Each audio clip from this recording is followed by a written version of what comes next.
Good evening and welcome to the November 12th, 2015 meeting of the Newmarket Conservation Commission. I'd like to call the meeting to order at 5 minutes past 7 o'clock and begin with the Pledge of Allegiance. Pledge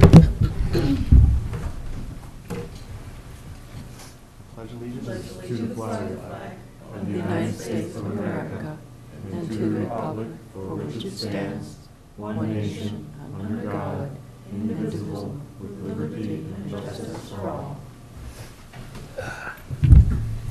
Do the roll call, please, Sue. Jeff Golnoff. Present. Drew Kiefaber. Present. Andrea Fry. Here. Fred Pearson. Present. Bob Gazda. Present. Marianne Hannigan. Here. And Patrick Reynolds. Present. Excellent. Thank you, Sue. I did Amy Burns, Ezra Temko, and Bruce Fecto all gave notice that they would not be able to attend tonight's meeting. And in Ezra and Bruce's absence, I'd like to appoint Patrick and Bob as voting members for the evening. And I'd also like to extend a welcome to Patrick Reynolds. Appreciate you joining the commission. I look forward to having you as a part of it. Welcome. Thank you. Thanks. Indeed. And are there any public comments outside of agenda items? And with the permission of everyone else, I'd like to move the items that we have folks here to the beginning of the agenda, as to not keep them wait. Excellent. So first, I think that I'd like to start with the renewal of the gravel pit excavation permit for Wayne and Janice Rosa at the Rosa Pit.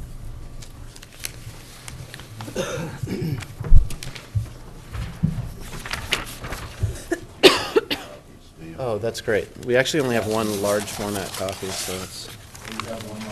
Yeah, I can pass it around, but it's hard to. There's a full size copy of the same.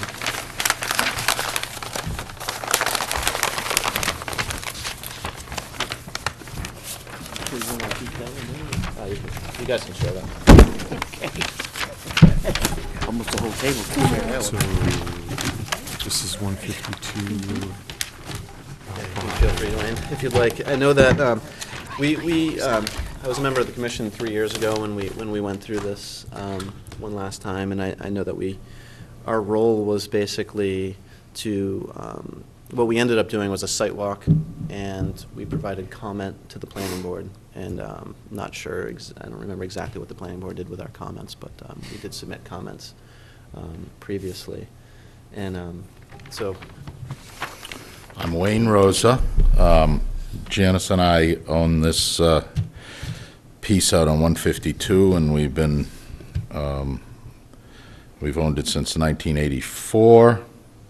And what we do is we excavate sand, gravel, and we are due every 3 years for a pit renewal. And I presented which I did on Tuesday night, to the planning board, which is the governing board for excavating. And I am also asked or required to come before the conservation board, and you people advise the planning board as to any concerns or whatever that you have.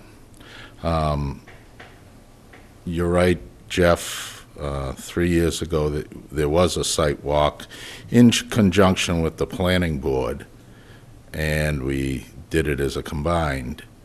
And there were, I don't know, 3 or 4 members that came that day on a Saturday. Tuesday night, the planning board decided not to have a site walk. So if you want to have a site walk, then we can do it 2 ways.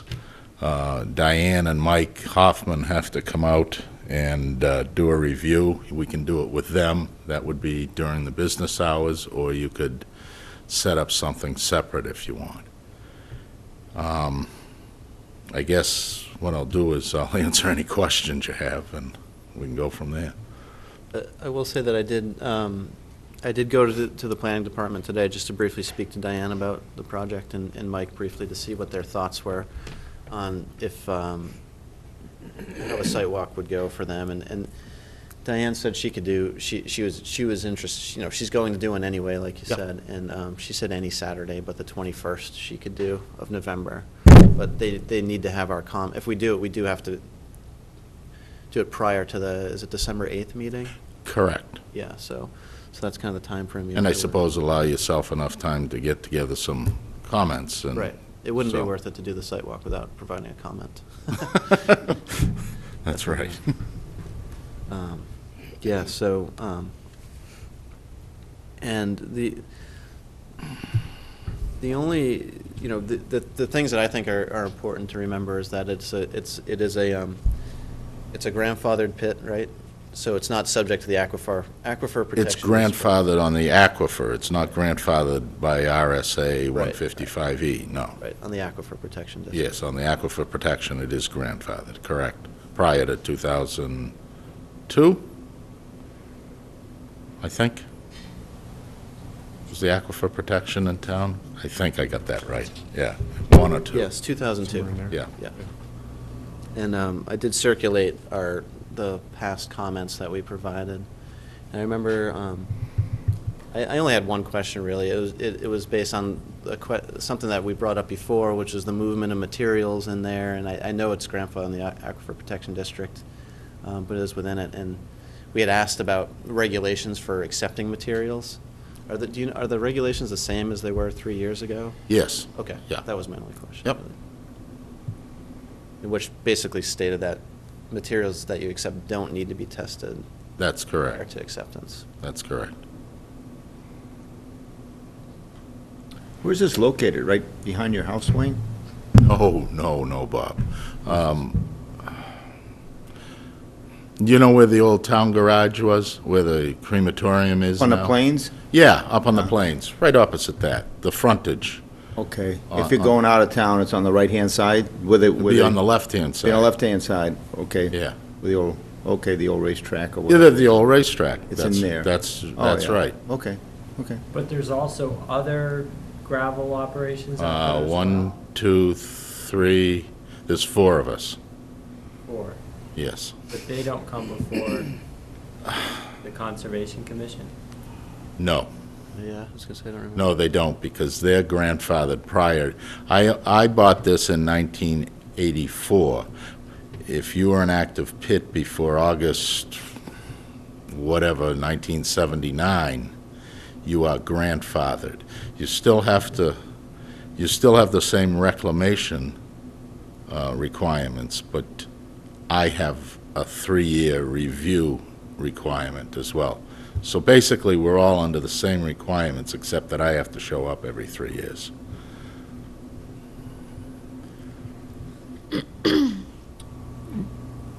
It looks very similar, plan to the last 3 years I ago. was asked that question Tuesday night. I just don't do as much as I used to.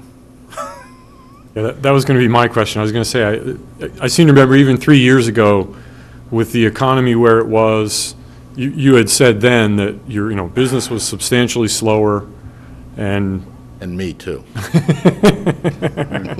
I understand. As I continue to get older. More me now than 3 years ago.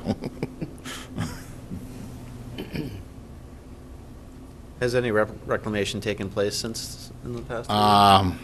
A little bit up in the, on the, next to 152, right up in this area, a little bit more. But not much, actually, I don't know whether Bill even showed it on this. He may have, yeah, the tree line, just that little triangle in the tree line, I think it was. Gate.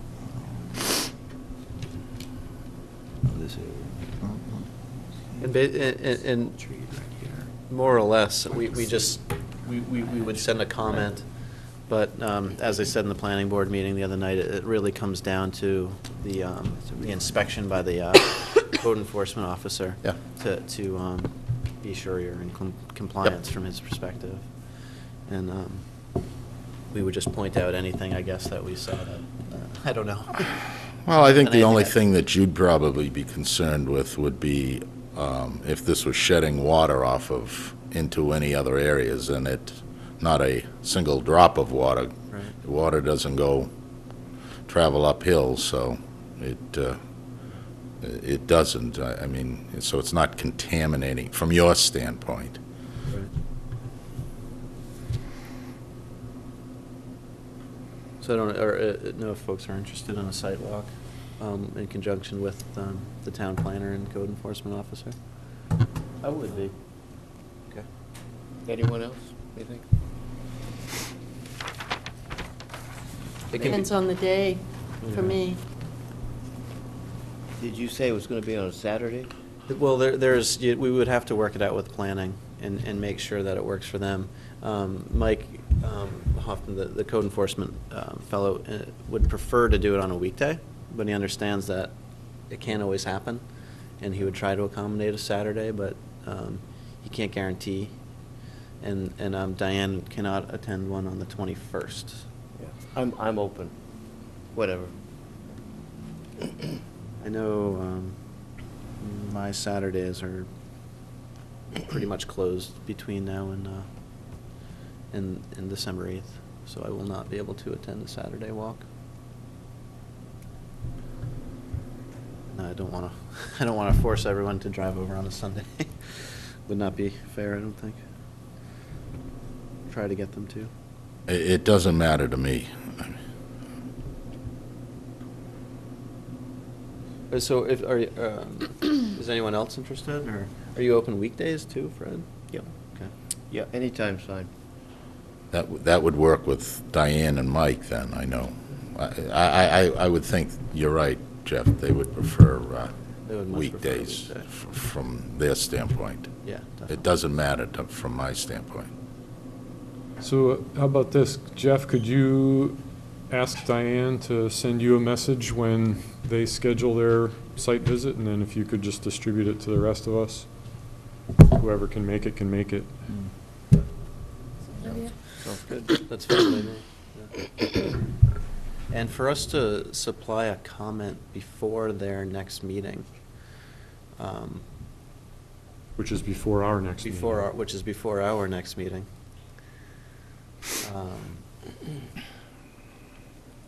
I think haven't there been a few cases in the past where we've supplied a comment without a meeting?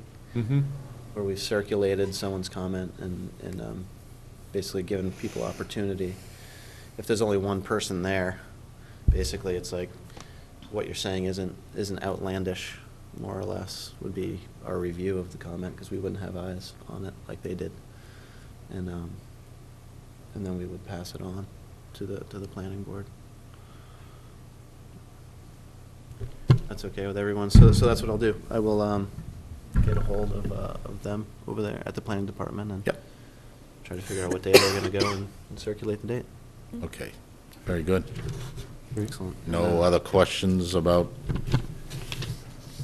Have you been receiving a lot of material? Or No, any? no. And anything that comes in is on me, so, Yeah. no, I don't take anything else from, if you had stuff, I don't take it, no. Right. But you're taking gravel out of there? Sand, Sand? yes, Oh, sand.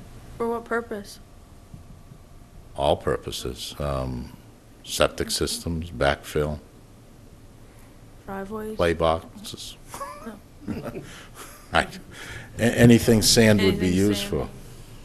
How deep can you go down there, excavate it? I'm at the level now, at the grade the grades that are on here now are excavated to the full. There's some elevations. So in, There's a 70 there. in large part, if I remember right, Wayne, basically anything that's shaded is down pretty close to grade and has been reclaimed. And reclaimed, correct. So it's really the areas that are not shaded that Oh, could be excavated. for potential excavation sites. And most of it has been excavated. It's just along the, well, that would be the southerly boundary. There's about halfway down, I've got to excavate, and there's a little bit over on the easterly side, too, that's got to be excavated. And in the front, there's some, too, but a lot of that unshaded area is down to grade now. So, no, there isn't much left. The other guys, the other companies, they're still excavating, they're hauling sand and gravel out of Yeah, there? They yeah. are, yeah. And they're in the same situation. They're all cleaning up the, Yeah. Depleting the area, yeah. pretty much. Yeah, we're all pretty much in the same boat. Because after you get down to a certain level, you're closing in on the aquifer area. The level, the depth, is that why they Well, I'm limit the required to deal? stay 4 feet above water table. 4 feet above the water table. Correct. Yeah, because that's all fine sand anyway, probably. Yeah. Yeah. So it perks right out of there. How do you Just know goes when right you down. get there? How do you know when you're getting close? Where I get, Yeah, like when you're digging, how do you know when you're close to the limit well, based on these? this is a reclamation plan. I have another plan that you don't have that shows elevations that, Use a transit, right? And you go down and you use a shooter line transit and you go well, tell the yeah, depth but that you you've been can, going. you can tell where. Sure. Yeah.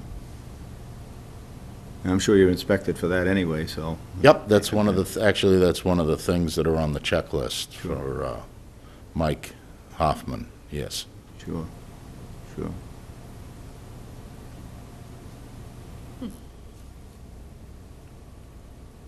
Any other questions? Not with me. Excellent. Thank you very much, Wayne. Okay, so will you let me know as well, or actually probably Diane will? Diane and Mike are the ones heading the walk out there. I'm sure Yeah, they'll schedule yeah, a she'll time. probably let me know anyway, so, good. Excellent. Thank you very much for coming. Thanks a out. lot. Thanks, Wayne. Thanks. Take care. And I actually have a few more documents I got from Diane, just with some background history. Just stuff I just have some documents I got from Diane, some background history stuff, just I'll circulate to the folks. Okay. Especially that are going to go on the walk, so. All right, good. Excellent. Thanks again. Have a good night. Thank you.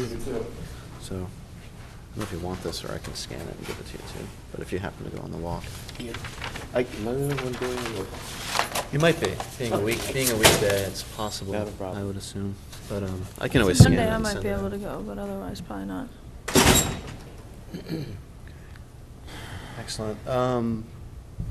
We also have Ellen Snyder here this evening, and from Ibis Consulting. She did some work out at Wigan Farm, kind of on our behalf, I would say, and she's helped us out there for years, actually.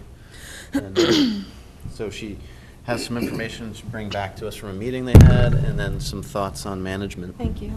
And thanks for coming out, Ellen. Sure. Thanks. I'm Ellen Snyder, 26 Johnson Drive, and Ibis Wildlife Consulting. So, yeah, appreciate the opportunity. It's been a while since I've come and talked to you folks, and this is about the Wigan Farm Conservation Area, which, as Jeff said, I do some volunteer work, sort of informally for the Conservation Commission, but I've chatted with the chairs over the years and been asked to continue in that capacity, so I'm happy to do that. And I just wanted to share some of the things that we've discussed this past year. And I gave you a handout, and I thought it might be helpful to start with a little bit of background, because I'm not sure everybody, you may not be totally familiar with the property. So this is the 160-acre Wigan Farm Conservation Area out Grant Road.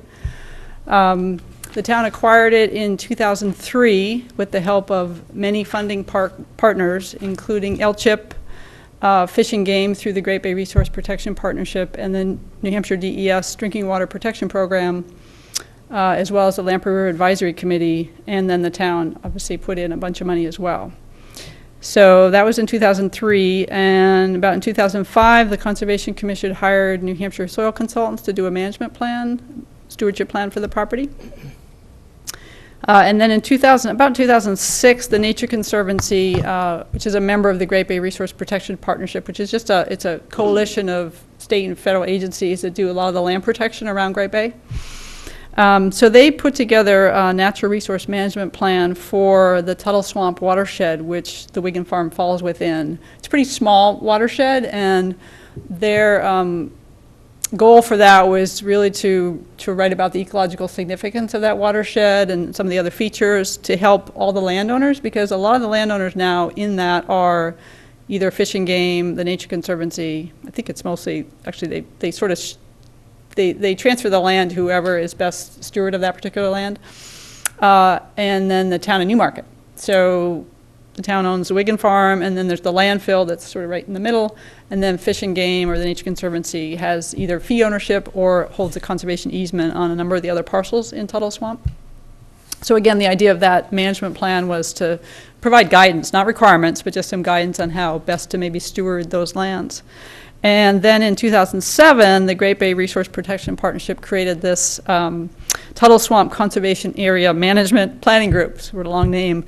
But the idea there was to meet once or twice a year, Fish and Game, the Nature Conservancy, the town of Newmarket, Great Bay Partnership. The person who oversees that is Dia Brickner-Wood, and just get together once or twice a year and just chat about, what are you working on your properties? Is there anything we can help you with? Is there anything we can share in terms of resources or that sort of thing? So it's sort of an informal thing, but a very helpful thing. And I've been involved with the property since the town first acquired it, and I live like a quarter mile away from the property. So they kept asking me to attend the meetings of this group, and I agree to, and I periodically say, do you guys still want me to go to those meetings? And they say, sure. So anyway, so I go, and happy to go. And also, actually, I think Diane was an original member, but Rick Molaski is also a member of the group, and he was not able to attend this particular meeting. But so anyway, so I talked to Jeff and thought it might be a good time to come and share a few things, because there are a couple things that related to the property that could be addressed by the Conservation Commission. So that's just a brief history. Any questions about that? And then I'll get into what sort of the issues are in terms of this year. So I wanted to talk about a couple things. One was the actual meeting that we had with this Tuttle Swamp collaborative, if you will, and the other is the annual easement monitoring that's done out there. So as part of the funding mechanism for this property, again, it was LCHIP, Fish and Game, and New Hampshire DES. And there's sort of an easement overarching on the property. The town of Newmarket owns the property, but they hold this easement.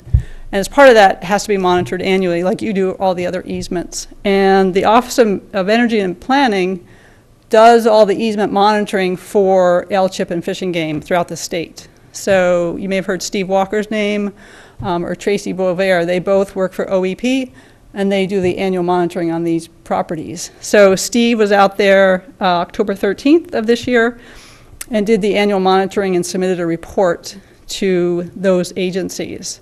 And I don't know does he send you that report as well? I was a little confused about that. I sent it to you. I got a copy because I requested it, but. He didn't send one to me specifically. Okay, he may not, they don't always know who the chair is, so sometimes so anyway, I don't think I got one. Yeah. I know I got it from you. Thank you very much for. Well, so this is a little, this is a little bit of aside from the actual, the planning group, but because I'm pretty familiar with this stuff. So I checked with Steve, essentially with Steve. If you look at the monitoring report, it says that he copies, because this is what his job is to do these easement monitorings for LCHIP, for Fish and Game, and he sends it to DES. And I think there's been a little bit of confusion in the past. If you all don't have the opportunity to go with them when they do the site visit, but you're also responsible for doing a monitoring of all your easements, which this has an easement on it, even though the town owns it. It's a little confusing. That report that Steve does is sufficient.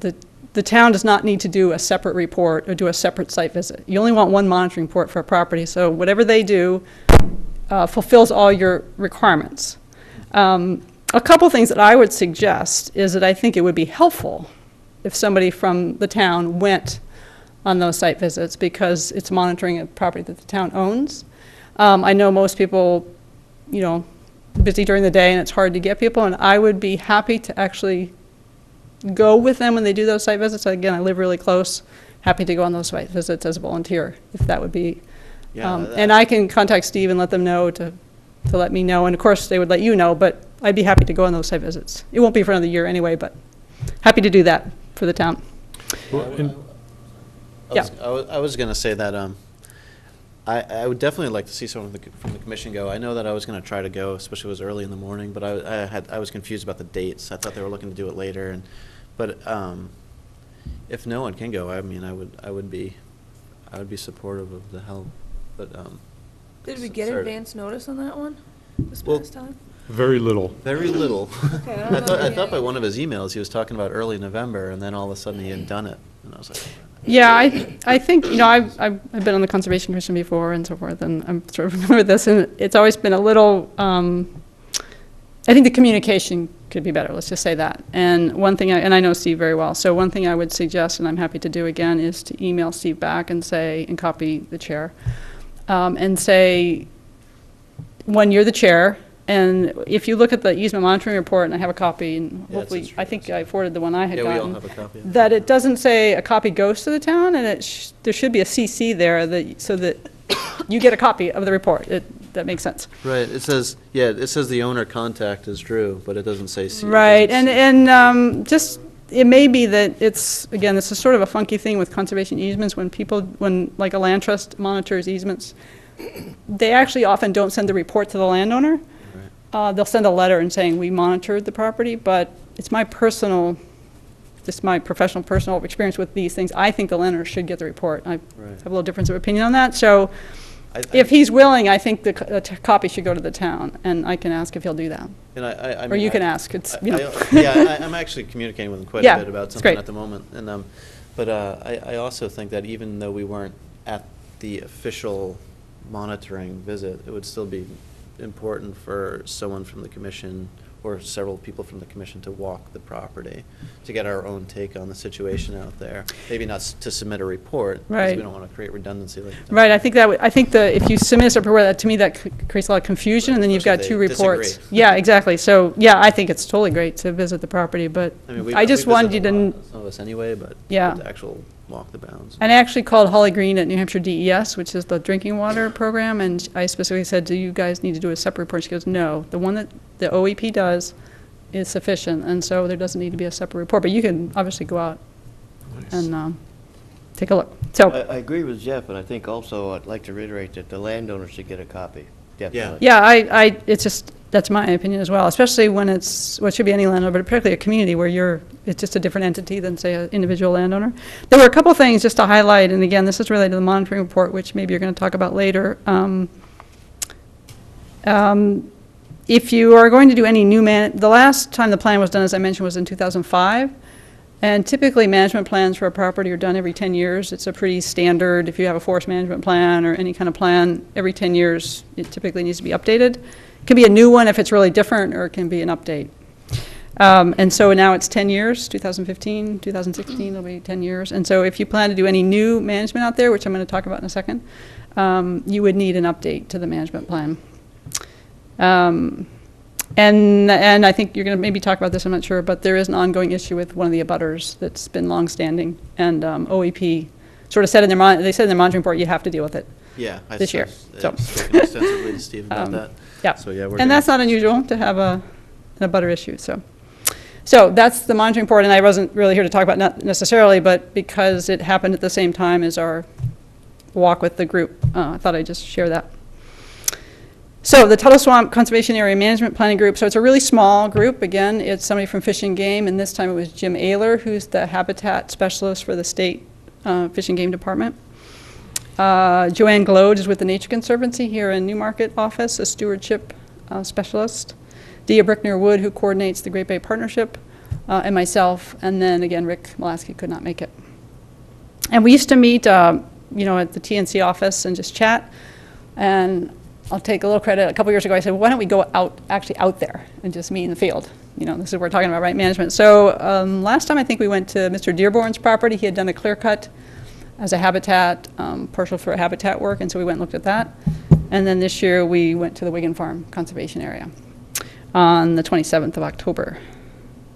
So we just sort of walk around, and as much as I know, and I know I checked with Drew and Jeff, anything that I should know that you guys have done, and I can see sort of what's been done, but anything additional. So, of course, the mowing is really the big thing that gets done, and it had been mowed, presumably by the Public Works Department. Probably. So the late season mowing is great. That's the best thing for habitat. In the fall, after birds have nested, after butterflies and everything else uses the fields for pollination and that good stuff.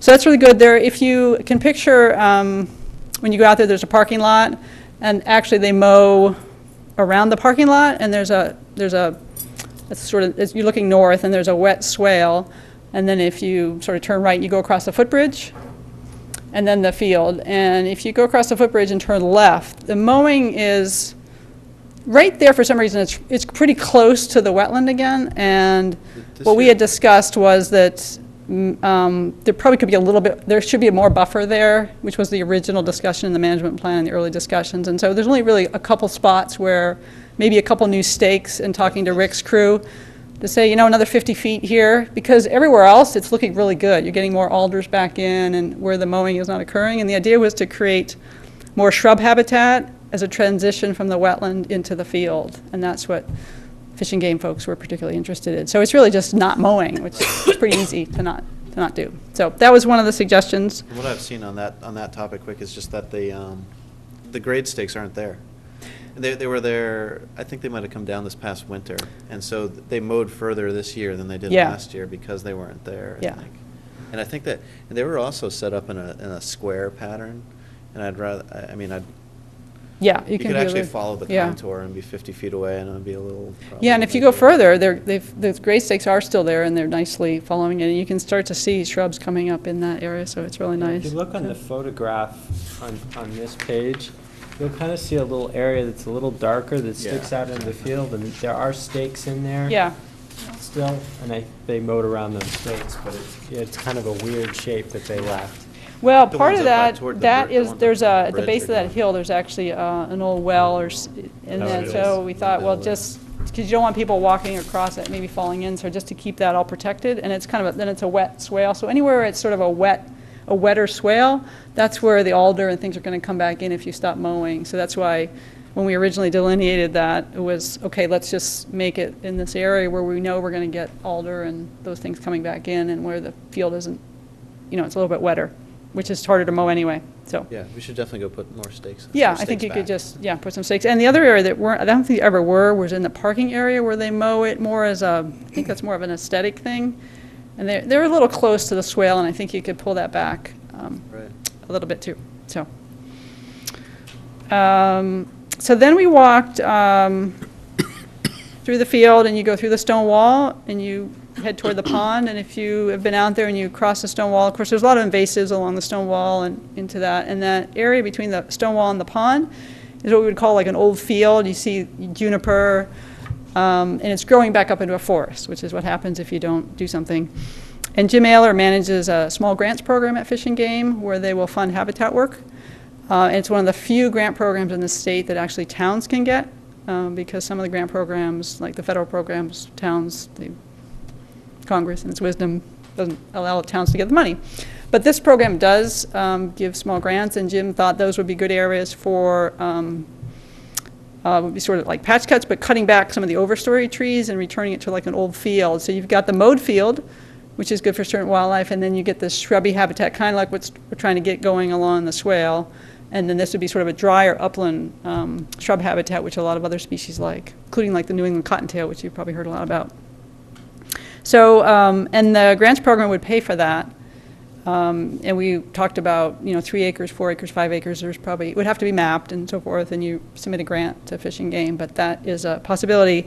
And I don't remember, I haven't looked at the management plan for a while, if that's actually in there or not. If it's not, which it probably is not, but it might be, that's where you would need to update the management plan to include some of that stuff. And there's some other, you could sort of do that in various places along the edge of the field if you walked around behind, over toward the forest, toward the east, I guess that would be, and then back up toward the road. There's a couple other, so you could do this over a series of years with funding from Fish and Game. Continue the invasive plant removal, it's always good. And this was actually one of my suggestions. I actually write management plans. as my company, what I do. So we also went around and drove just to drive by some of the properties on Ash Swamp Road, and then you get out to 152, and the north end is where the Courier property is, which the town also owns, and there's a nice sign there and a pull-off for the town property. And we just looked from the road, and Jim thought, well, you know, this is another property that you could do some habitat work in.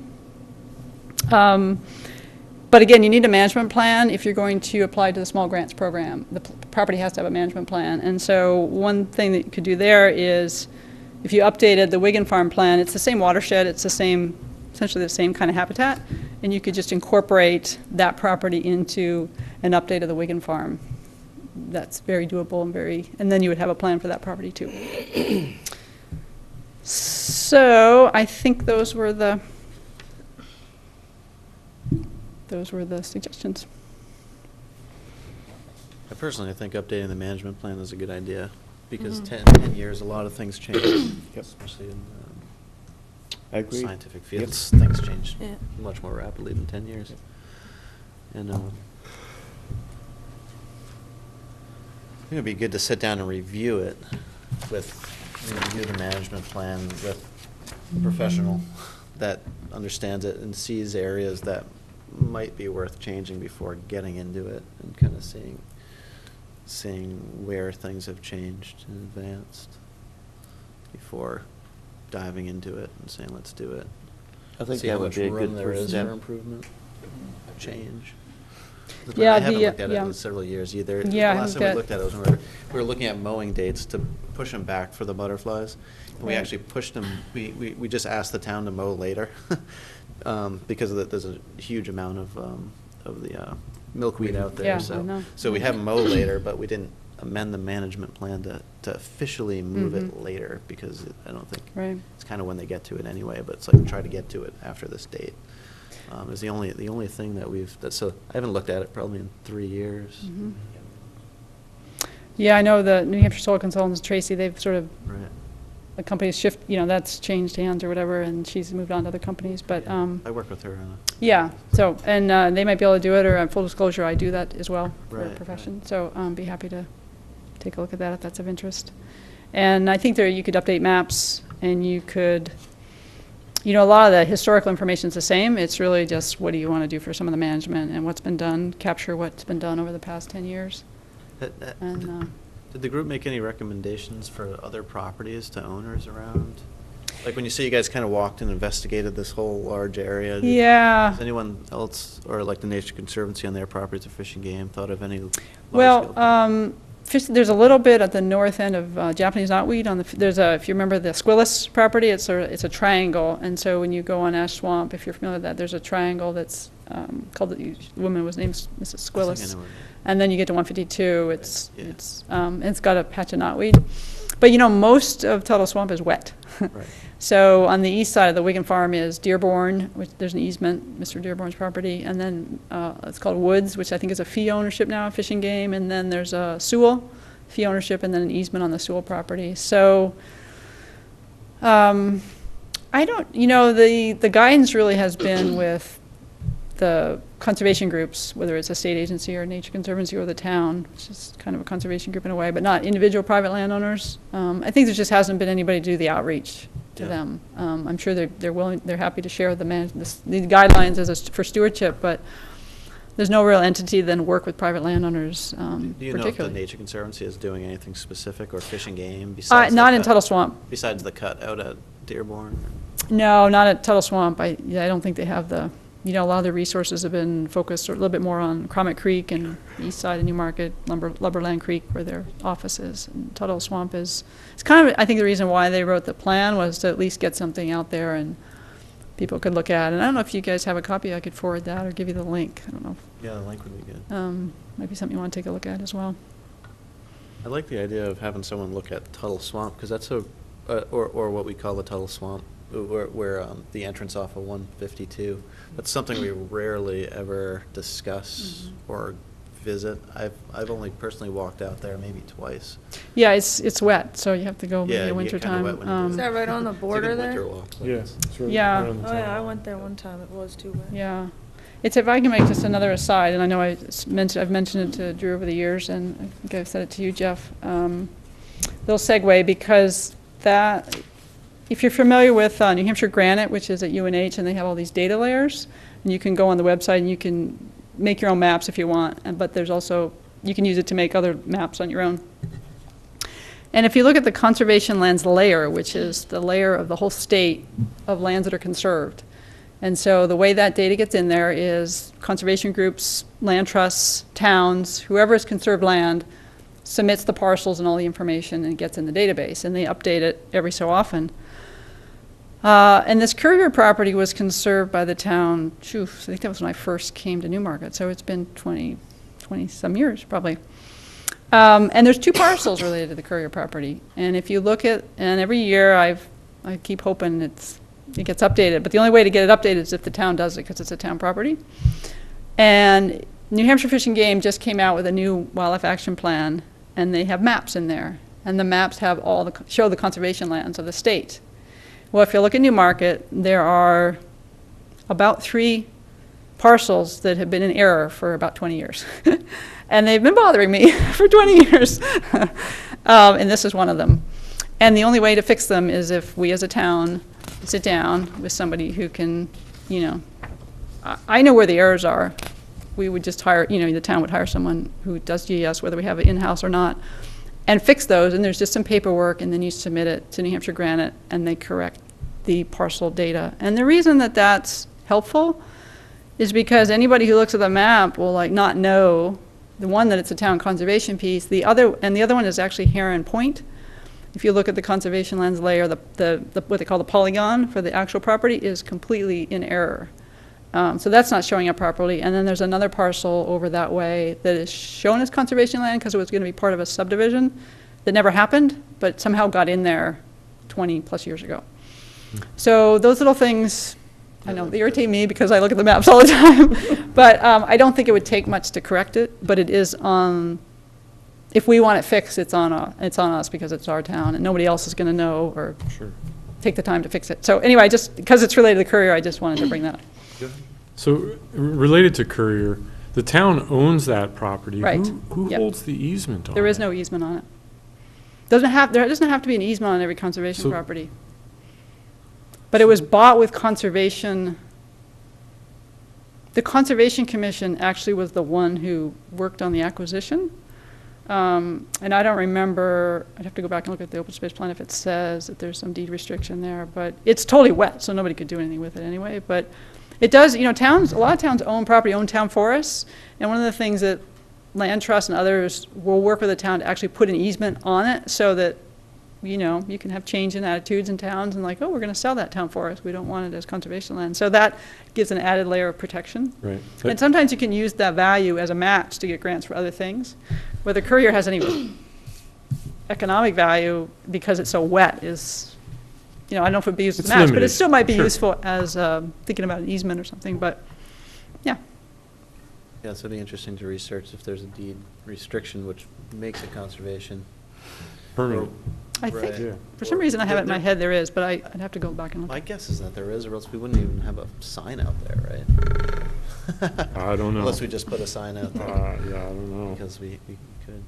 Yeah, typically I'm doing a bunch of work for Durham, and usually the deed will say this is for conservation, so the Conservation Commission then does get some stewardship responsibility. Sometimes the deed just goes to the town, and then the town administrator or the town council is the one that is responsible for deciding who should manage it.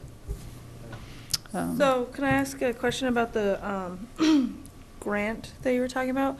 If we were to pursue that grant, which I like the idea, to change that habitat back into the upland field habitat or whatever, would that be on us to apply as well as manage the workers that would be required to do that type of stuff?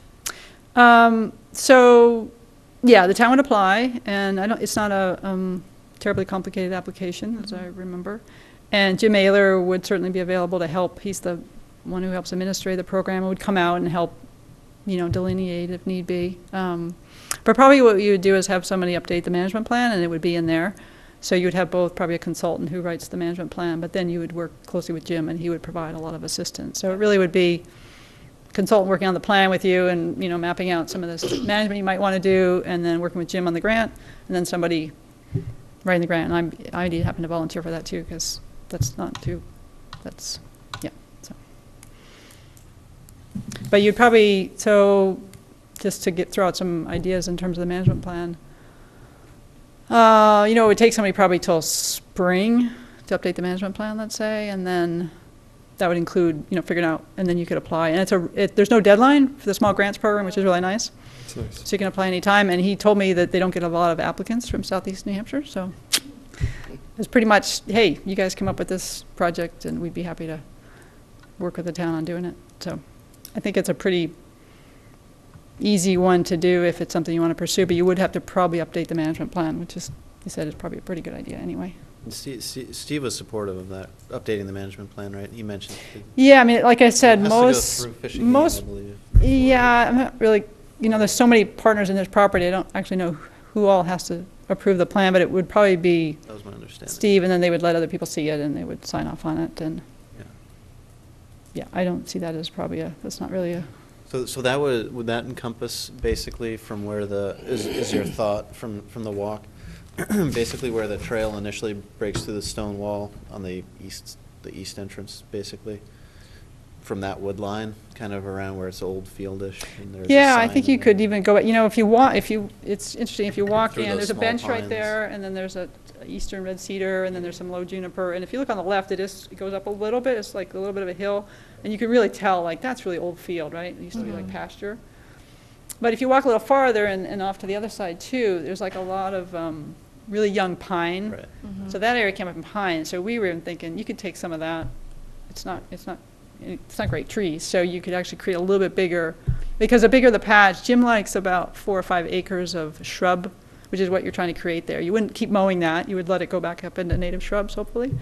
And you want like 4 or 5 acres of that in a patch. So we kind of just roughly sort of said, you could probably do that, a little bit of the forest, take out. So it might involve this thing called a brontosaurus, which is the big thing, the rotary mower that just chews things down, with a combination of chainsaw if the trees are too big. But again, the small grants program would pay for whatever implements are needed to get that work done.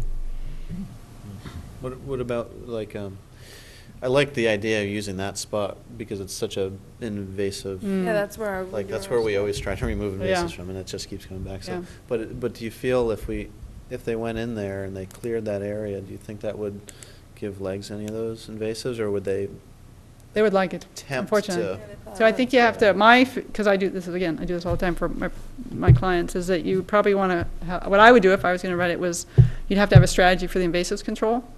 And I would do a combination of volunteer work, which I know you've done, but then probably consult, like if you really want to get at it, you got to put a little bit of money to it. So maybe a combination of volunteers and some consultant work, whether it's mechanical treatments, there's tractor work that you could get in there and do, really pull it out of the ground so it's not just resprouting.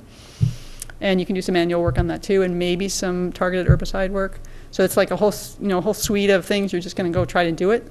And I would actually do that before you go in there and do any clearing to create the early successional, because if you don't, you're just going to whack those things and they're going to resprout, and you're going to get a seed bed for all the invasives. So I think it's like a couple-step process, but that, you could do all that in the coming year, in my opinion, in terms of writing the plan, getting the grants. Unfortunately, Fishing Game, the small grants program will not pay for invasives control, and the reason they did that is because it's such a huge problem, they'd burn up all their money, and they don't have a ton of money, and they really want to target it at the sort of the positive side of which is actually opening areas up. So you have to kind of hit the invasives with some other funding sources. Yeah, because they're. I just think if you go like 15 or 20 or 30 or 50 feet into the woods around there, even if you clear back 15 or 20, if you go just along the wood edge, just a little bit east at the bottom of the hill, towards the back corner out there, there's just unbelievable amounts of bittersweet. Yeah. Up in there, and that I just see like, oh, look at there's so many seeds on those. And, yeah, I did doing a project in Durham at the Oyster River Forest, which is one of their big properties, and we hired a consultant out of Vermont. He has this tractor where he has a sort of rotary thing on the back and then a rake on the front. And so he can go out, and especially in dry conditions, which that area, until you get really close to the pond, super dry. And he can go in and he pulls it right out of the ground. So he gets the entire root system and he shreds it. So as opposed to if you just use like a brontosaurus or something that's just doing superficial, or if you cut it by hand, the root system is there and it's just going to come right back unless you have ways. So this system, and we did it out there and it worked really well, but when we did it in the fall, because there wasn't a growing season then to even allow the seed bank to resprout, because all the herbaceous vegetation had a little bit of chance to come up, but it was suddenly, it was winter, so the invasives didn't have a chance. So it worked really well there, and I think it could work really well there. It's slightly expensive, but if the idea is to really control the invasives and do some habitat work, it's going to cost a little bit of money, especially if you can get the grant for the habitat work, the other habitat work. And if I don't know what the funds are currently for the town, and there may be some other grants, but so I think it's a combination of things. But it's a great property in terms of visibility and education. And how often does that habitat have to be maintained? Yeah, it's a good question. It sort of depends on the conditions, because if you look at particularly that left side, it's kind of been in that old field condition for a while. So if you can knock it back, control the invasives, I think it would stay in that for quite a while. So it could be like 15 years, 20 years. In the wooded areas, you might even actually want to do some planting actually of native shrubs to sort of give them a jump start and, not let like the pine come back in, because you don't necessarily really want the pine, actually you want shrubs. So, and those you can get from the state nursery at very minimal cost, get volunteers to help plant them. There is something called the Stewardship Network, which I know some of you are familiar with, which is a statewide program now that links volunteers with projects, and that would be a great place to recruit volunteers. So I think there's a lot of opportunities to do some good stuff there. I think I would certainly like to see us explore updating the management plan and, going from there. And I also like the idea of getting that area kind of in a better state than it currently is, far side of that wall.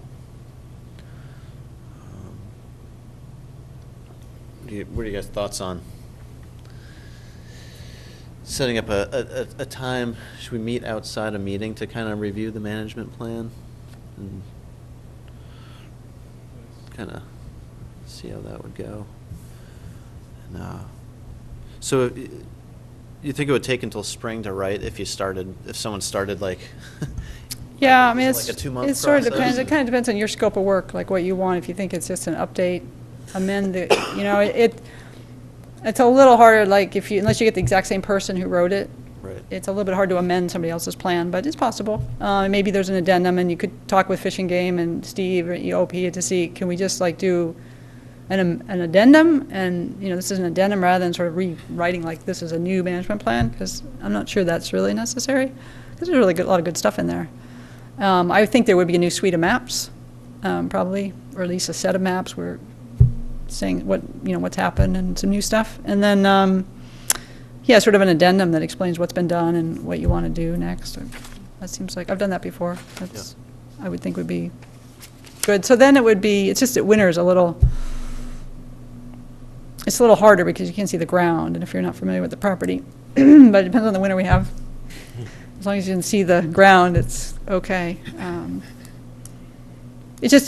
Partly it's just how much time people have in terms of all the other projects they have, but you could set a time and say, hey, we want it then, and then. So you said you can send the link to us of the management Yeah, let me plan? see. I can see if I can get the bigger Tuttle Swamp plan. Is that the one you were thinking of, or the actual? Management plan that we would need to. Do you have that online? I don't We know. had a link to it on the town website. I don't know that it's survived. I was going to say, I think it got broken. Yeah. I might So, have it. We have I'm sure I have that. I know that there's a PDF of it, and I might have it on my computer at home, and obviously they have it upstairs. And there's a paper copy in the cabinet for sure that I've seen, but I know that a digital copy exists that we can get circulated. Okay. Um, Maybe that to start, just read it and Yeah, and then think about it.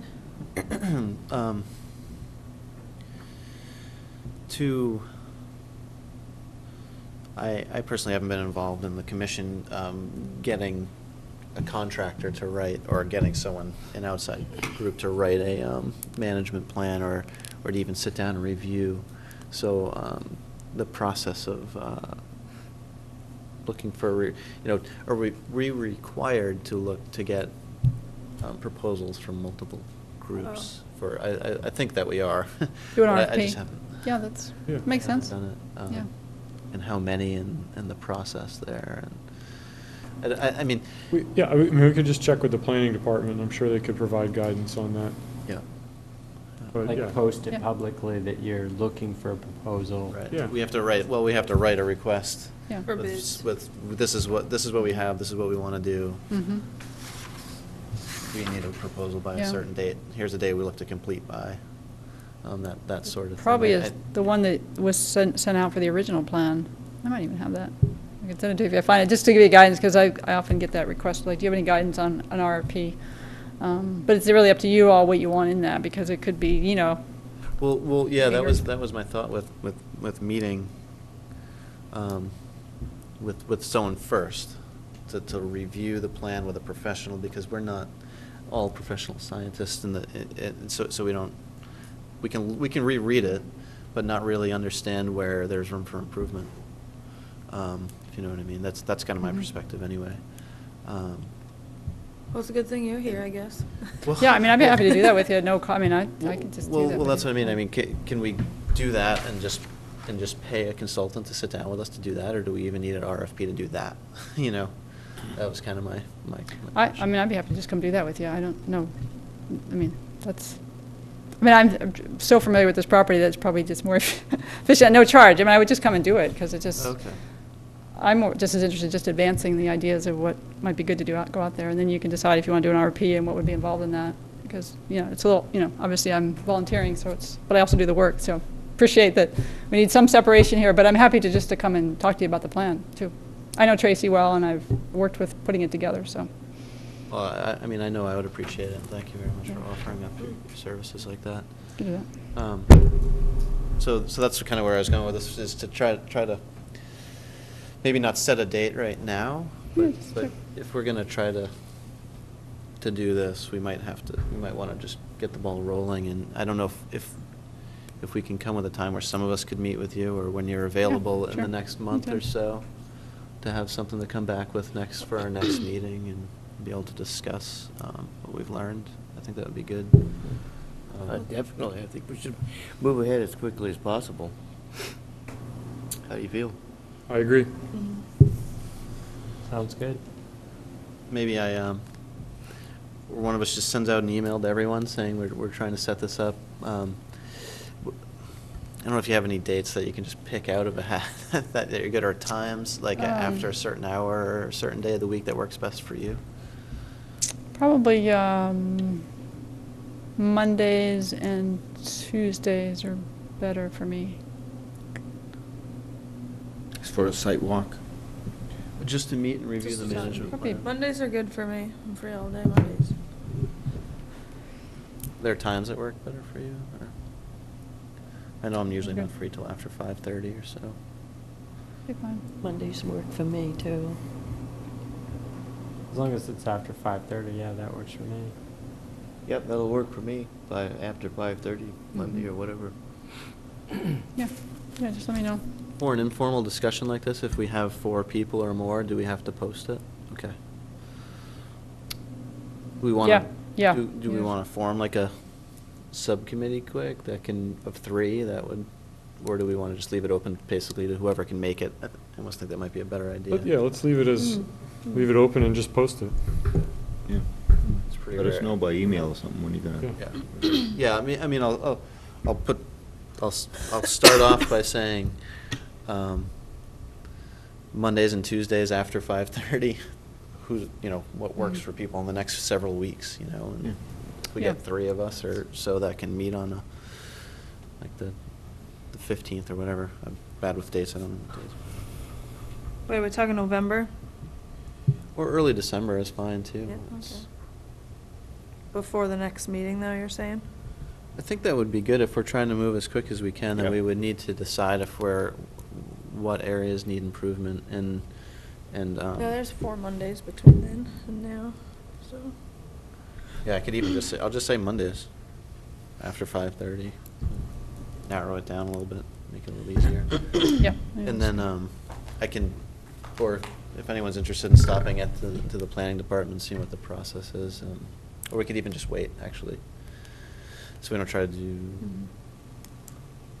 Yeah, for the RFP? yeah, well, not just to see what the process is, so that we know by the next meeting. Oh, yeah. I think it'd be pretty simple. I I can. bet Ezra has a clue on that Ezra might. I think Ezra's busy. for the next meeting. I don't know if he'll be at the next meeting, but my understanding is he's got a lot on his plate at the moment. But yeah, he might know it. But I'm sure I come over here a few times, like once a week probably, so I can run in and just ask if they have a form. Yeah, Or probably do. this is the town's policy on RFPs. They might just have a very simple, Sure there is. simple thing, so. Mhm.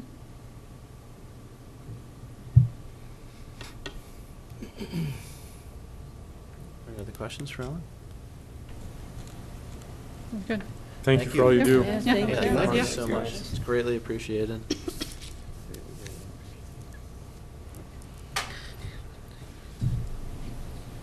Okay.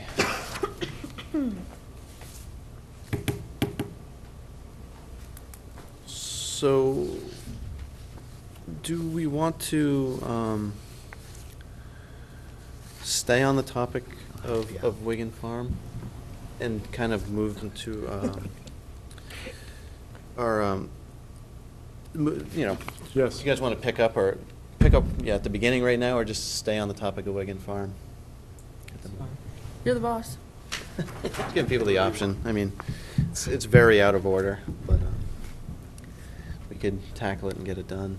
Let's stay on topic. Yep. Let's do it. On topic. Let's get it done. That's good idea. Okay, so as Ellen mentioned, we did receive the monitoring report from the state, from Steve Walker, the Office of Economic Development and so on. And he had several comments.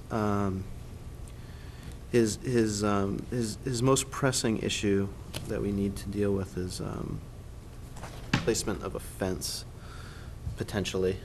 And Oh, and for a bit of this discussion, I would like to have it in a non-public discussion, a non-public format. So, I'd like to entertain a motion to go into a non-public session to discuss confidential matters related to real estate pursuant to RSA 91-A:3, Section 2C. So moved. I'll second that motion. All those in favor? Aye. Aye. I'd like to welcome back to the Conservation Commission meeting. I'd like to make a motion to seal the minutes of the non-public session. I'll second that motion. Discussion. All those in favor? Aye. Aye. Thank you very much.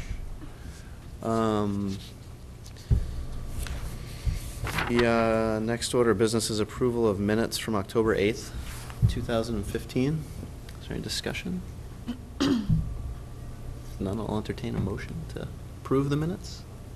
I'll make a motion to approve the minutes from October 8th, 2015. Second that motion? Any discussion? All those in favor? Aye. Opposed? I'll abstain. I wasn't here to review.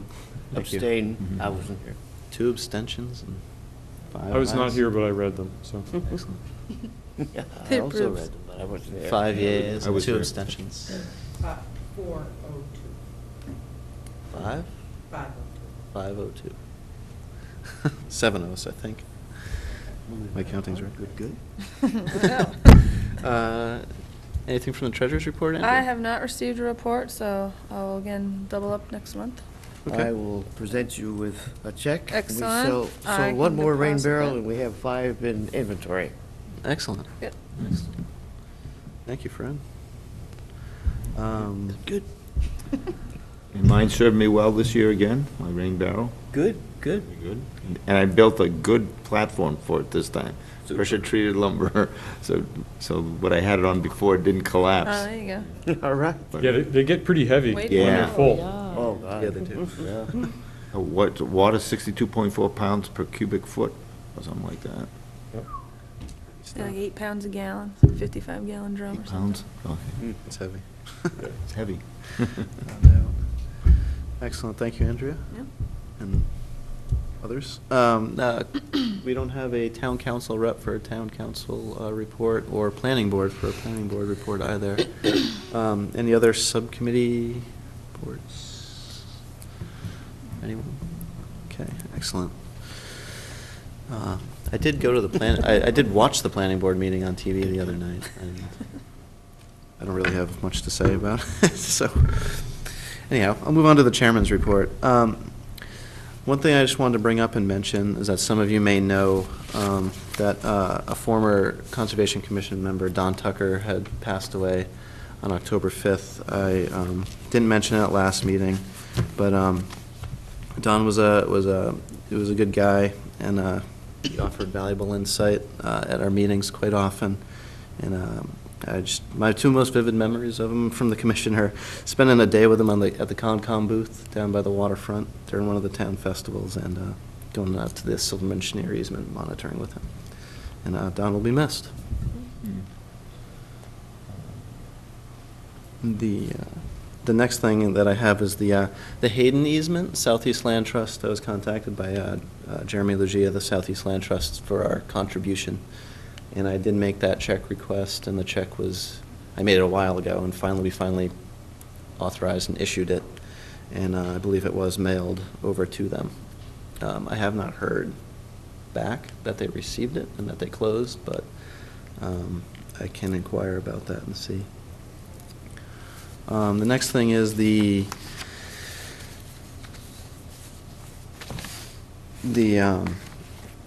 Osprey Lane, the 19 Osprey Lane, map R2, lot 36513. They got their shoreline permit for construction. That's the one that you guys did a site walk on and reviewed. There is an amendment, and there are some conditions. I'll pass it around. The amendment is that the plans were revised to include pervious asphalt and modification to the structure. The impact of 9,200 square feet in order to construct a duplex with stormwater management plan.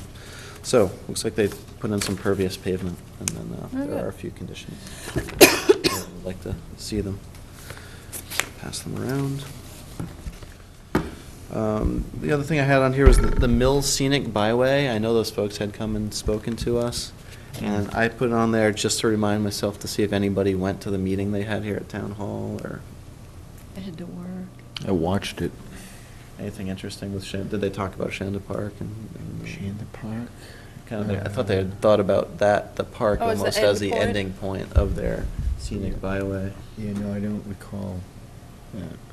Okay. Just kind of curious. Quick note on the Elm Street project, the subdivision over there, where we had visitors to talk about the canoe portage easement. As it turns out, the town has an attorney on staff that could expend funds to draft any easements that are needed. And the town administrator felt that the town council would be supportive of the easement, and they are moving forward without our involvement, more or less. And they received conditional approval at the meeting Tuesday night, and their plan did include the portage easement on it. And as far as I know, deeds are being drafted for that easement. I'm not sure what they contain, but What part of Elm Street is that? it's right at the, it's, you know where the 108 bridge comes across the river? Right. And so the property is kind of on the corner of 108 and Elm. And the portage easement would be kind of, there's almost a pull-off there. That weird dirt It's like a driveway weird kind of dirt, thing? yeah. There's like a little pull-off, there's a drainage structure down in there, like a culvert. an outlet into the river. It's like right there where the bridge meets the southerly bank of the lamprey. So it would be kind of right in there. That seems like a tough place to portage a canoe down to. Yeah, Indeed. Yeah. Did they say anything of what fashion the portage would be? No. Or they, as far as I know, there's no plans on developing anything. I can It's see that just now. securing the easement. They Okay. can have to have signs there, canoe portage area. At your own risk, level expert. Yeah. Pretty adventurous. Sign with a guy with carrying a canoe across the street. Yeah. So anyway, I just wanted to pass that along. So anyhow, moving on, there's one thing I think I put on here that wasn't on the agenda, was that I had stopped into Department of Public Works to just get a quick asking about the turtle signs the other day, and the gate at Wigan Farm not being locked, the two upper gates there. And no one was around. I spoke with the office manager. I don't know her name. She's very nice, and she said she would look into both the gate and the signs, and the signs are down the same day. That afternoon on my way home, I noticed the signs were gone. So I don't know if they're all gone around town, but I know the ones on Ash Swamp Road by my house are gone. So they jumped right on it. Yeah, Grant Road, I didn't notice the sign was there. I usually notice it. Good. The one on Bay Road is down. Excellent. So yeah, so I'll send a note of thanks over for that. And yeah, I haven't been out by Wigan Farm in a few days, but I did request that both gates were locked until snow was on the ground sufficient for the snowmobilers, or until just before then, to discourage. I know some people parking up there, actually, at that gate, and I just, anyhow. Yeah, there's a big, is there like a big stone wall there at the Is- Wigan Farm? Right off of that's off of Grant Road, right there as you come down the hill. Is that like a big? Was There's there like a retaining wall there. Yeah, okay. Because I saw somebody parked in there. I saw Exactly. Okay. It's kind of like between the retaining wall and the house we just discussed. You know, Right. like, there's the big gate right there. That's the gate. Yeah, somebody Yeah. was It's parked in yellow. there today. Yeah, it's painted yellow. Yeah, someone keeps parking up there. I think they're collecting samples. I saw a man and a woman with, I was on my way somewhere, I couldn't stop and talk to them, but they were parked there, they had nets. And Ellen had mentioned seeing people taking samples out there. Of what? I think they're doing, I don't know, they had nets, so collecting I think it was a some sort pickup of truck specimen. out there today, I think it was. Okay. Yeah, I saw a different type of Is that a truck. tolerated activity? Well, hunting rifle season started on Wednesday, so. Could be. My only thought on that is that I think the sign that used to be on the gate that said like no parking or something like that might not be there anymore. It's just putting a no parking sign back or something, but it's not like they're parking in a damageable area, so to me, it's not a giant concern. But I just don't want people to be able to drive through the gate. It's my only concern. Really, we would like people to, it's probably actually safer than pulling out of the parking lot, because you can see both directions around the Yeah. bends, but that big oak tree is not in the way. But anyway, that's all I have for the chairman's report. And so, moving on to new and old business, we have an application for usage of Shanda Park from Mr. Jerry Collins. As usual, he gives a time frame in which he would like to be permitted to use it.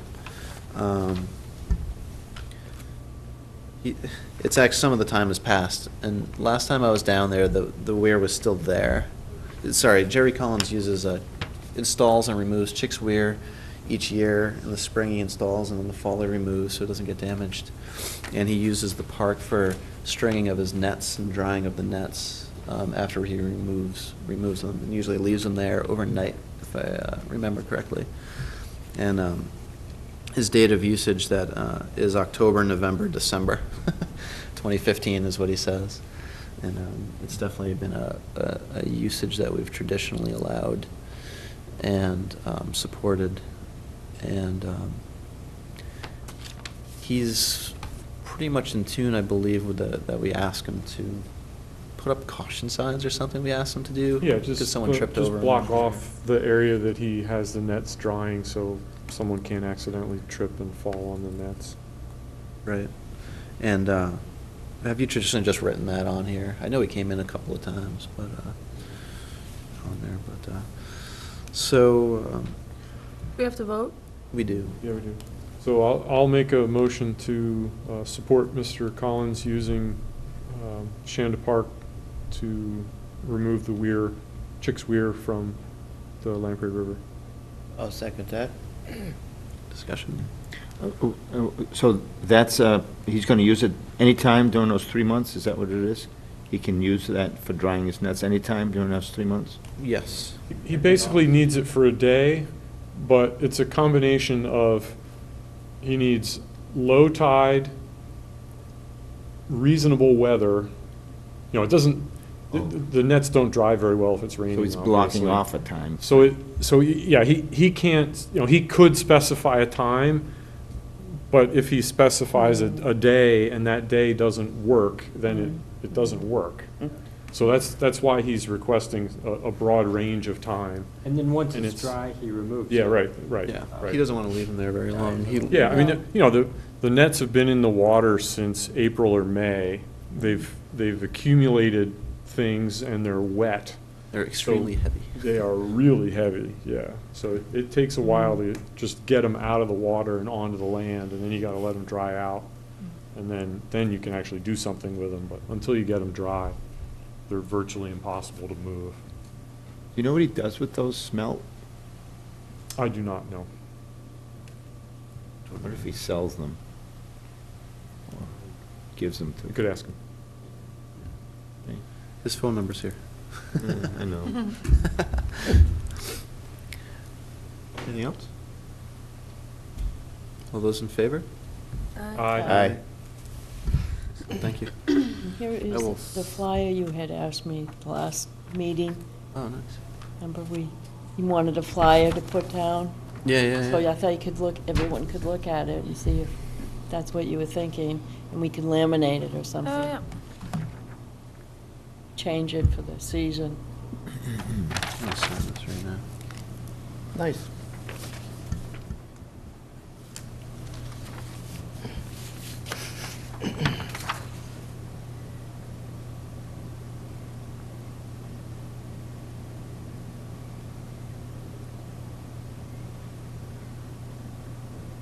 Nice. I think it's very nice.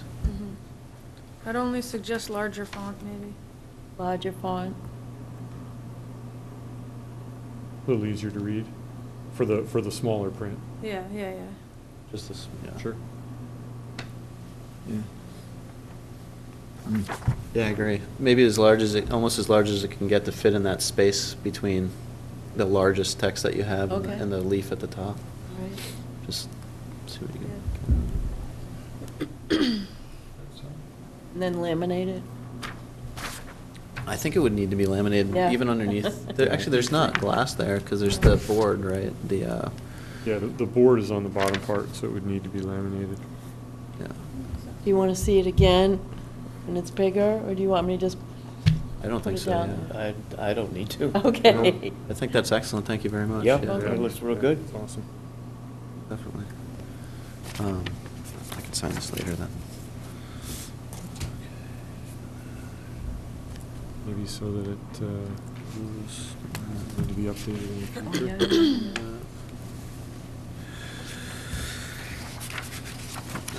The next thing I have is just the,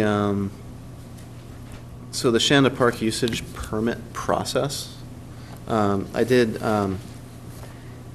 Amy from the town recreation department, she was thinking she might actually be able to stop in tonight. She had another function in town. She doesn't live around here, so she just happened to be in town tonight. So there's actually a slight chance that she'll stop by in the next 5 or 10 minutes. So I'm actually going to talk about it in 5 minutes, just in the very off chance that she happens to show up.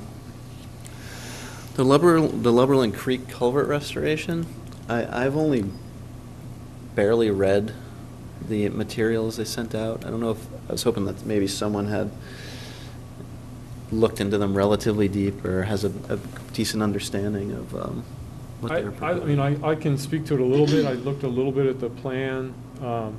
So let me back up. So Lubberland Creek cuts across Bay Road. right before, if you're leaving Newmarket heading out on Bay Road, right before the Nature Conservancy office, which is on the right-hand side, so that sort of low point there. And currently, there's a culvert that's a corrugated steel, sort of a squashed circle that goes underneath the road there that transports the water through.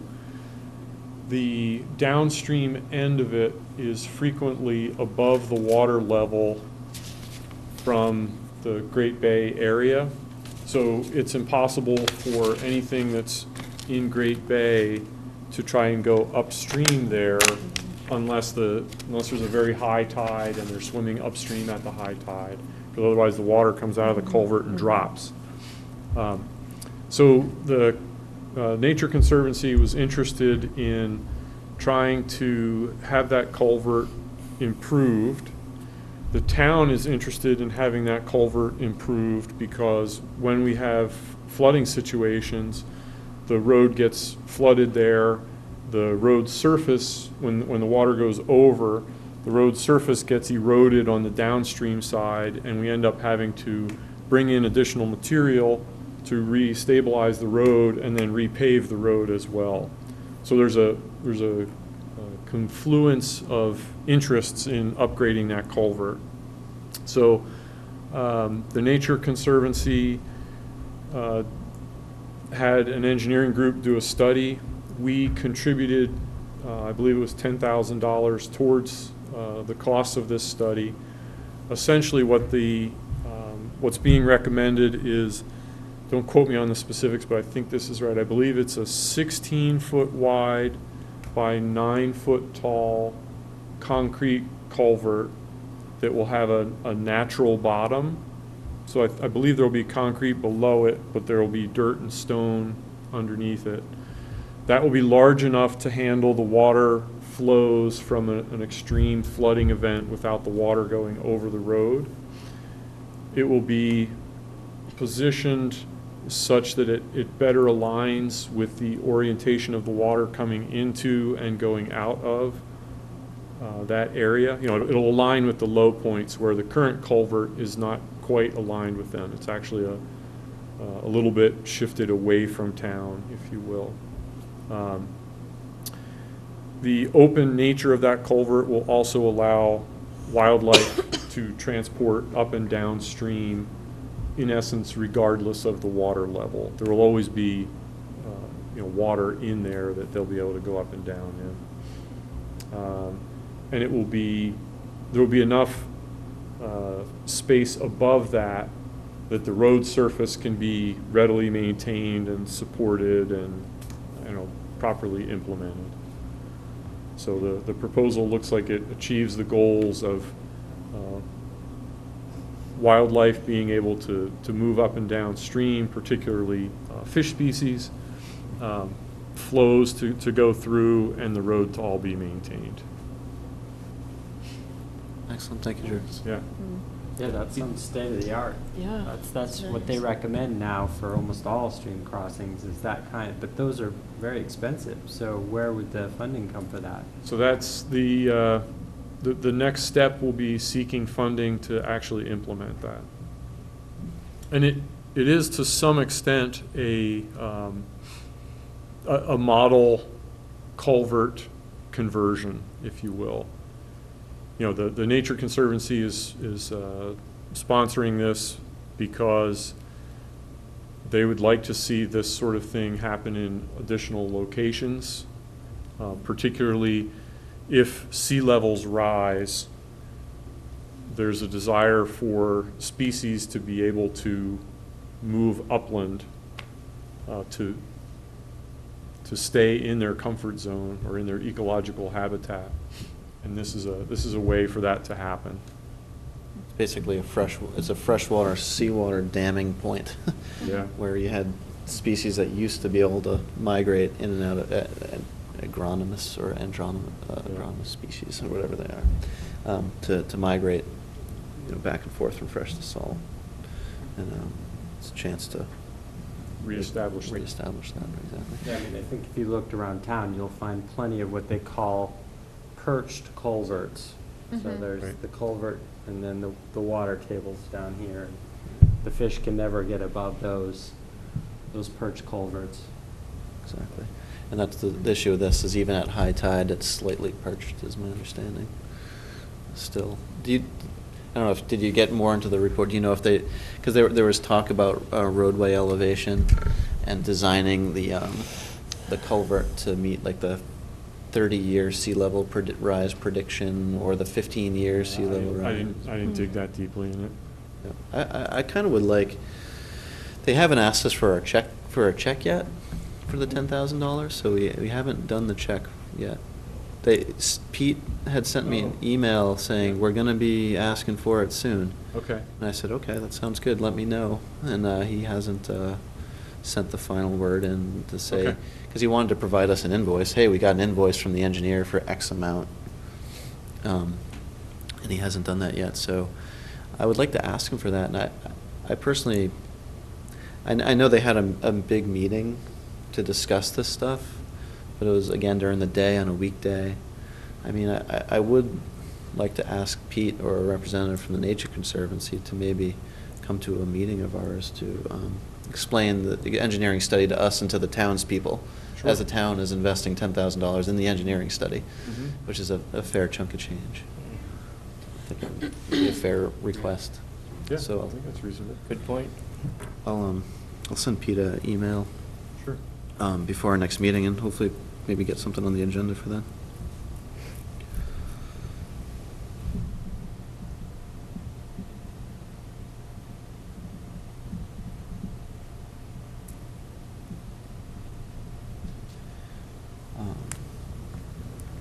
The last thing, besides the Shandon Park usage permit process, would just be talking about what monitoring we've done.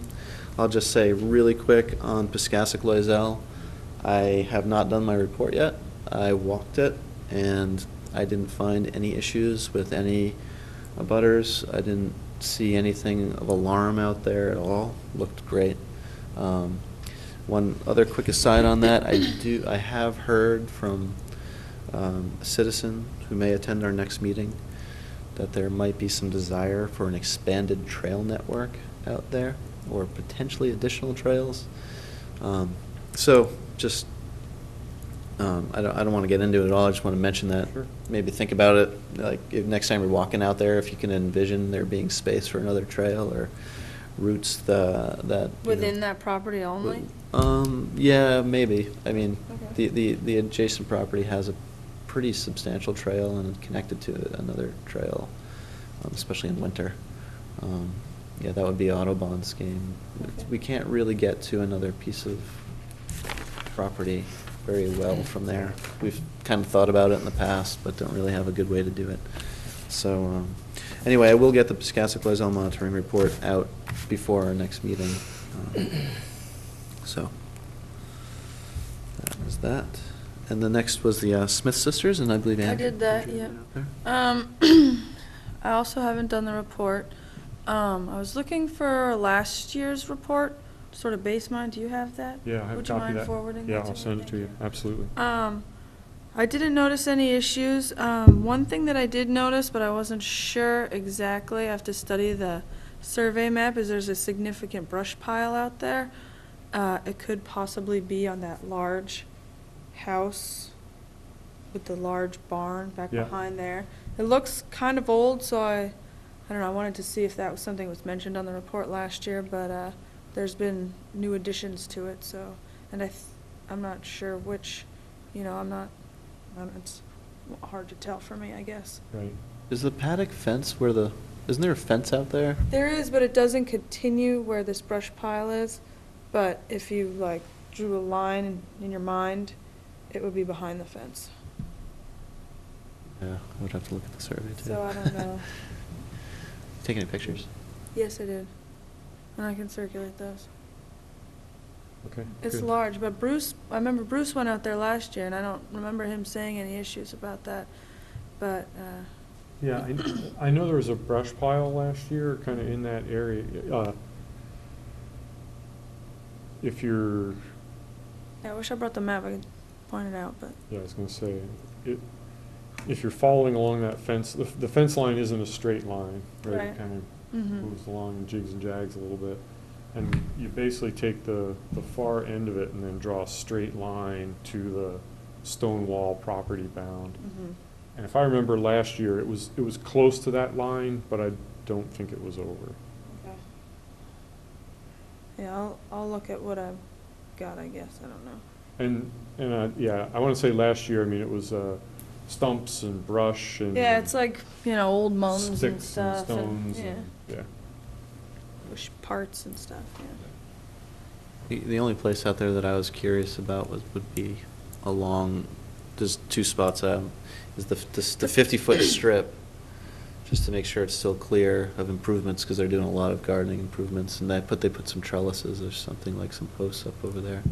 The 50-foot strip on the right as you come in. Oh, walking in. Yeah, and then the out back where we had issues with the cutting several years back, but The strip's like from the road back?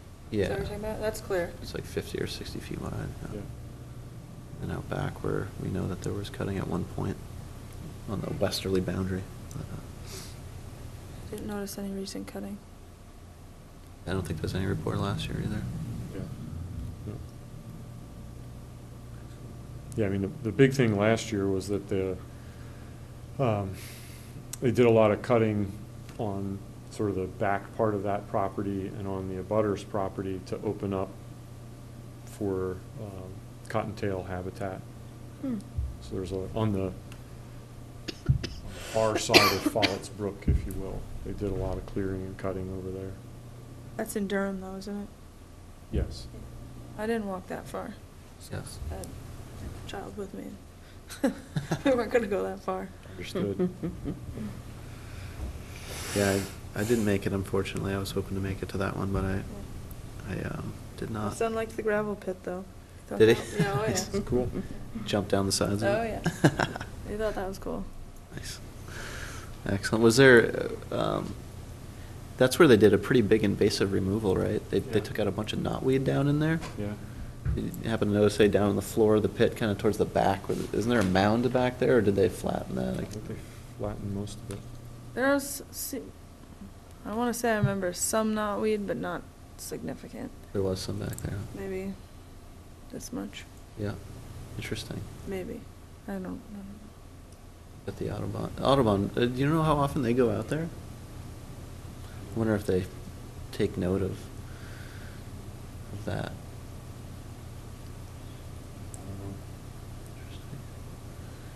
Interesting. They kind of manage, they more or less take care of that property. So, if we did see some down in there, we might want to mention it to them. Yeah, I thought maybe a small bit of like gravel pits like this over here. On the left, Yeah. if you're up at towards the 152. Yeah, if your back's to 152, be on maybe the left, small Yeah. bit. Interesting. Yeah, there was a ton of it down in there years ago, right before they conserved it. And then, thank you, Andrea. Mhm. The next topic would be then just trying to see if we can schedule any more of these. So based on what Ellen said, I don't think we have to submit a report for Wigan Farm. Yeah. And so whenever we want to walk around and look, we can, and Yeah. feel free to report back whatever you happen to see. So We have Nostrum Farm and Silverman Schneer. where's Nostrum Farm? New Roots. Oh, yeah, okay. And I have not contacted them at all about getting out there this fall, as of yet. I know, yes, is there any weekend that we would like to try to suggest to them that anyone's free? Like I said, my Saturdays are pretty much booked, so it would have to be a Sunday for me, that I can do most Sundays, I believe, except Thanksgiving weekend. Mhm. I don't have a calendar down. I think this Sunday morning's good. 15th. I know historically. Well, for them, we'll have to call and talk to them. Right. Right. I would think we'd have to wait at least a Yeah, and I know historically, they've permitted friends to hunt on their property, and so since the Rifle rifle started season just yesterday. opened, Yeah. yeah, this coming weekend might not be an ideal weekend. When does it end? Beginning of It's- December? Yeah, like the first week, it's only about a month long, I Yeah. think, so Yeah. like Like- the first week of December Like it's December over. 6th or something. Yeah, it's not that long, but definitely want to be careful right now. where- Deer hunting, Deer hunting. yeah. Shotgun country. So you think maybe I should contact them about trying to set up a Yeah. date in early December? And then, you know, we can even, if it's before or after our next meeting, it doesn't really matter, as long as we get it done then and the report out by the 31st, is that true? Yeah. Or I don't, if you've traditionally talked to them, you can feel free to, if you'd like to give them a ring.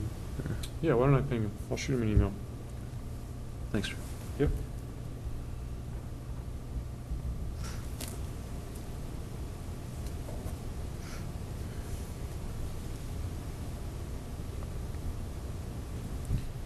If they don't have people out there hunting and they want to do it sooner, that's great. Sure. too. Yeah, when Um, we went, it was hunting season. I feel. Was that, wait, that late? Might have been before. Yeah, I don't know. Either way. So do we don't have to contact Sal, do we, to look at the Hilton easement? Or do they just go out and do it, or do we have to call them and say, can you do it Yeah, again? they just do it. Okay. And then Silverman Schneer. I don't know if we want to wait till after hunting season. I don't mind going out there either way, anytime. Yeah, I don't care. Care either way. Um, There really isn't a whole, I mean, yeah. You're close to houses there, so a lot of it wouldn't be appropriate for hunting. Right, I know yeah. we've seen tree stands Right. in some of the Where is areas, that one? It's at the end Dave of Neal Road? Mill. but, Oh, yeah, yeah. Neil Mill. It's Do you know kind where, do you know where Neal Mill Road is off of Grant Road? It's a dead-end road. It's like a dirt Is it road. going, is it not far from Wigan Farm? Is it up that way, or? Closer to town. It's closer to town. it's On the opposite side of the road.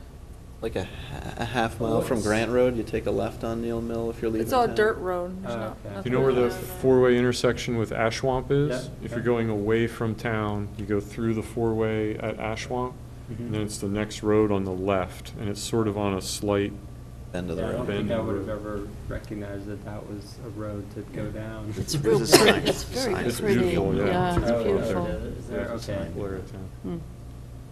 So, yeah, that's a nice property too. Yeah, It's it nice is. to walk. Right there all the time, Mhm. yeah. I know there's been some survey activity out along part of it as well, Right. so Hmm. we'll see that. But, Can you put out an email when you're gonna, when we Yeah, I'd we be can do interested in that? seeing that one. how soon? I mean. You wanna I just could- pick I a could Sunday? do- Most Sundays are fine by me. Yeah, me too.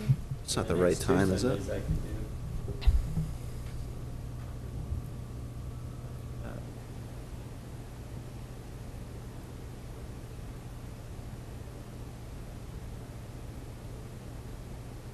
Either one of those two, I think.